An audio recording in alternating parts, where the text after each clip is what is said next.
Assalamualaikum warahmatullahi wabarakatuh. Salam sejahtera untuk kita semuanya. Perkenalkan, nama saya Naila Nursabila dari Program Studi Pendidikan Bahasa dan Sastra Indonesia Stambuk 2023 PBSI Reguler C.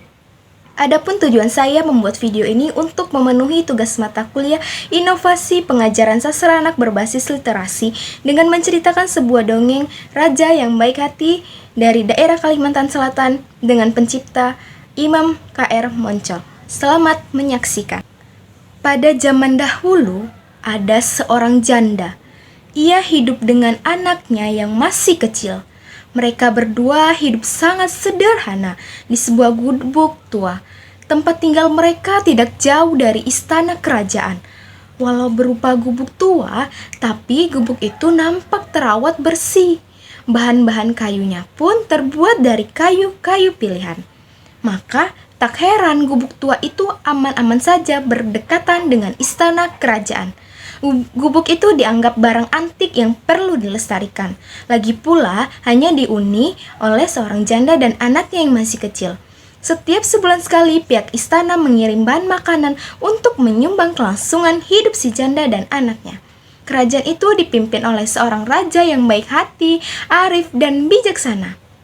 Sang raja sangat dekat dengan rakyatnya. Ia mau bergaul dengan semua kalangan, baik dari bangsawan maupun rakyat jelata, dari kaum tua sampai anak kecil.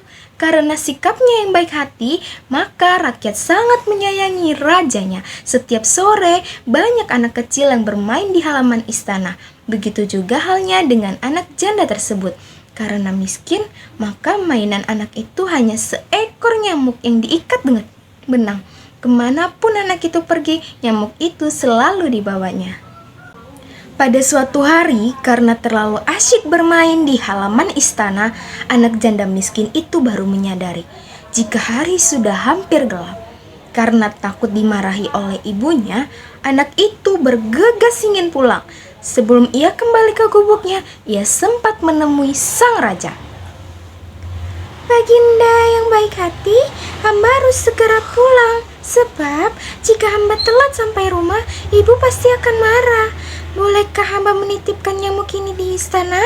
Besok hamba akan bermain ke sini lagi," pinta anak itu dengan wajah memelas. "Boleh saja nak, kau bisa ikatkan nyamukmu di tiang depan istana," kata sang raja. Esok harinya, anak itu kembali ke istana untuk bermain di halaman bersama teman-temannya. Namun, nyamuk kesayangannya sudah tidak ada lagi. Ia melihat ke samping, ke kanan, ke kiri. Ternyata ada seekor ayam jantan di dekat tiang tersebut. Ia pun berpikir, ayam jantan itu yang telah memakan nyamuk kesayangannya. Anak itu segera menemui sang baginda raja. "Baginda, nyamuk hamba hilang. Sepertinya dimakan ayam jantan milik baginda." "Kalau begitu, kamu ambil saja ayam jantan itu sebagai ganti nyamuk yang dimakannya," kata raja yang baik hati itu. "Terima kasih baginda," jawab anak itu dengan gembira. Anak itu kembali bermain bersama teman-temannya. Kemanapun ia pergi, ayam itu selalu dibawanya. Ayam jantan itu juga diikatnya dengan tali seperti nyamuk yang pertama tadi.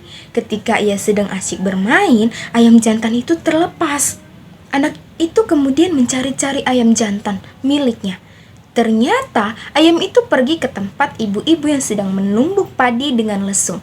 Karena lapar, ayam itu berusaha mematuk-matuk bulir padi yang berada di lubang lesung. Meskipun sudah dihalau berkali-kali, tapi tetap saja ayam itu naik ke lubang lesung. Karena kesal, seseorang ibu memukulkan lesungnya ke arah ayam tersebut hingga ayam itu jatuh menggelepar-lepar ke tanah dan mati. Sambil tersenyum, sang raja berkata, "Kalau begitu, kamu ambil nangka itu sebagai pengganti." "Terima kasih, Baginda.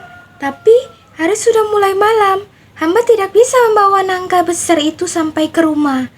Bolehkah hamba menitipkan nangka itu di istana? Besok hamba akan mengambilnya bersama teman-teman." Raja bijak berkata, "Kalau begitu, letakkan saja nangka itu di samping pintu dapur istana." Nangka itu pun diletakkan di dapur istana. Nangka yang matang itu mengeluarkan bau yang sangat menggoda. Setelah anak itu pergi, putri raja yang sebaya dengan anak itu mencium bau harum dari nangka. Baunya sangat enak. Wah, aku sangat ingin memakan nangka itu. Tapi, di mana nangka itu berada? Mungkin bibi meletakkannya di dapur sengaja menyimpan untukku, gumam putri raja. Sang putri pun pergi menuju dapur mencari nangka yang berbau harum. Ia terus mencari nangka itu. Akhirnya ia melihat sebuah nangka yang sangat besar dan ranum berada di samping pintu dapur. "Ini dia nangka yang aku cari-cari," ujar sang putri dengan mata berbinar-binar. Ia pun menyuruh pembantu istana untuk memecah nangka tersebut. Setelah nangka dipecah, putri raja memakannya sampai puas. Ia tidak mengetahui bahwa nangka tersebut ada pemiliknya. Baiklah, selesai sudah saya menceritakan sebuah dongeng yang berjudul Raja yang Baik Hati dari daerah Kalimantan Selatan dengan pencipta Imam K.R. Moncol. Mohon maaf apabila ada salah kata dan perkataan dalam menceritakan sebuah dongeng tersebut. Saya ucapkan terima kasih telah menonton.